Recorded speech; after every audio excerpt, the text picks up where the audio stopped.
மறுபடியும் அண்ணா யூனிவர்சிட்டி மட்டும் லைட்டாக அப்படி எழுத ஆரம்பிச்சது. இந்த நேரத்தில் தான் ஒரு ரிப்போர்ட்டர் கேள்விக்கு இவர் இந்த பதிலை சொல்லிட்டாரு. புலிவாலை பிடிச்சிட்டாரு, உடம்புல அவரால் கௌரவம் விட்டு கொடுக்கல.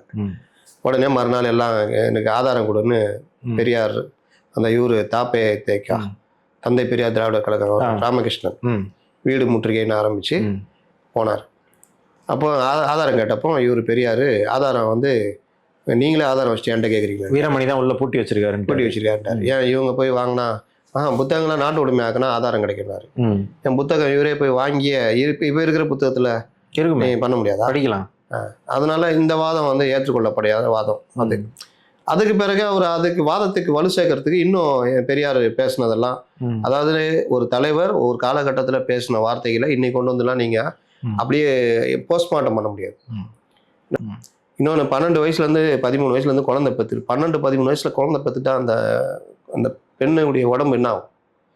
இன்னொன்று வருஷத்துக்கு ஒரு பிள்ளை, இப்படியே அது 30 வயசு ஆகிறதுக்குள்ள 10 பிள்ளை பெற்றுட்டு இருக்கோம். ரெண்டாவது படிப்பு கிடையாது. அடுப்பு ஊதும் பெண்ணுக்கு படிப்பு எதற்கு? ஸ்கூலில் தாண்ட மாட்டாங்க. அதே தாண்டனா வேலை என்ன தெரியும்?